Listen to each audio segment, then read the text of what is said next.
Gagal di Euro, Belanda dicurigai ingin tarik kembali Marten Paes. Naksir pemain keturunan, Malaysia incar dua pilar klub Belanda. Terlalu jenius, ide STY jadi turunan timnas kelompok umur. Indonesia butuh Piala FA, tugas PSSI masifkan Piala Presiden. Jadi simak terus berita Timnas T selengkapnya.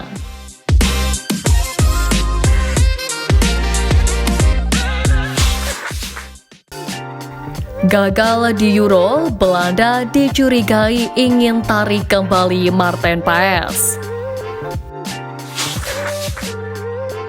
Timnas Belanda dicurigai oleh mantan esko PSSI Hassani Abdul Ghani bakal mengambil kembali Marten Paes dari Indonesia. Ya, seperti diketahui, Marten Paes sudah menjadi warga negara Indonesia, tetapi belum berhasil berpindah federasi dari KNVB ke PSSI. Permasalahannya diduga lantaran Marten Paes pernah membela timnas Belanda U21 di kualifikasi Piala Eropa U21 pada usia 22 tahun.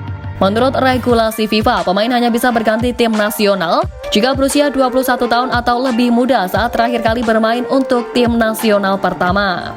Di tengah kesulitan PSSI mengubah perpindahan federasi, Marten Paes terus menunjukkan performa gemilangnya bersama klub FC Dallas. Marten Paes ini saya agak curiga, dia akan terpilih MLS All-Star.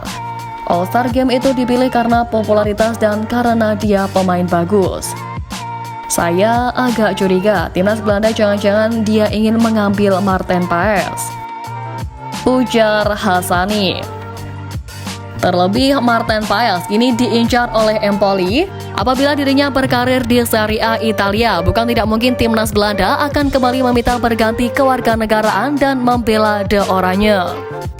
Meski begitu, semoga kemungkinan itu tidak terjadi. PSSI bisa segera merampungkan proses perpindahan federasi Marten Paes di FIFA agar sang pemain bisa segera membela timnas Indonesia.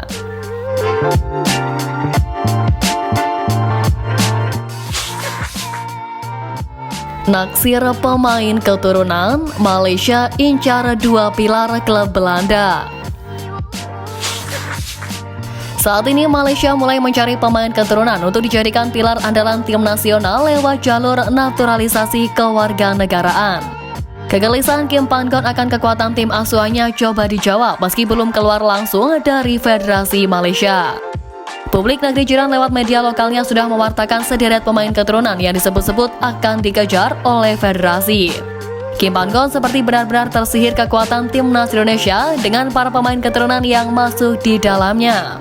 Media lokal Malaysia Makan Bola mewartakan bahwa 3 pemain keturunan asal Belanda berpotensi untuk dinaturalisasi dan membela tim nasional.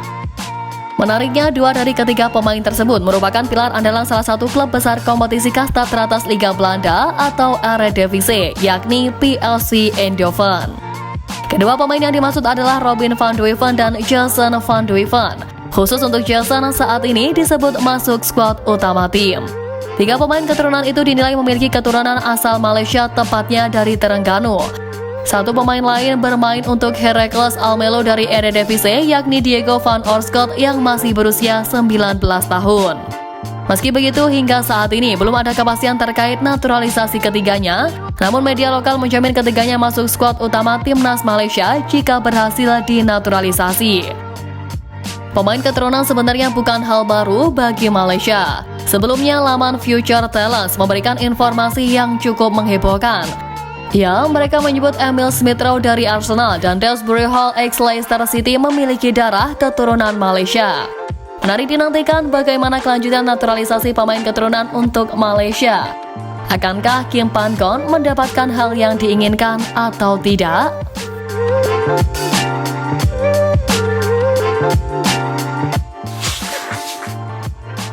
Terlalu jenius, ide STY jadi turunan timnas kelompok umur. Pelatih kepala timnas Indonesia Sintayong sukses membangun pondasi yang kokoh di timnas senior. Tentunya banyak yang dilakukan dalam pembangunan tersebut hingga berada di tahap ini. Satu warisan yang diberikan adalah mengirim asistennya yakni Nova Arianto ke Timnas Indonesia U16. Ide-ide besar dari Sintayong nantinya akan ditanamkan pada Timnas kelompok umur agar terjadi kesinambungan. Manajer Timnas U17 dan Timnas Indonesia U20 Ahmad Zaki Iskandar menjelaskan, sebagai manajer tentunya dia bertugas untuk menjaga hubungan tersebut. Dia menegaskan bahwa ide-ide Sintayong akan diterapkan pada Timnas kelompok umur. Menurutnya ini jadi pondasi krusial bagi Timnas dari segi teknis dan manajerial. Langkah ini diharapkan agar menjaga Timnas Indonesia terus konsisten dan performanya pun bisa terus meningkat. Apalagi Sin memberikan ruang khusus pada pemain muda untuk promosi ke Timnas senior. Nantinya hanya pemain terbaik yang akan bertahan di Timnas. Ini semua dalam rangka pembinaan berjenjang untuk tim senior karena aset-asetnya sama. Baik yang bermain ataupun yang tidak main di Timnas U16, U20, dan U23 Indonesia, aset-aset itu akan banyak dan terseleksi secara natural karena kembali ke individu masing-masing. Tegas Ahmad Zaki. Zaki juga berharap agar pemain Timnas mengambil langkah serius untuk berkarir di luar negeri atau abroad. Tujuannya agar mereka semakin berkembang dan bisa mendapatkan pengalaman baru di sana. Mental pemain juga semakin solid dan ini akan sangat berguna di tim nasional.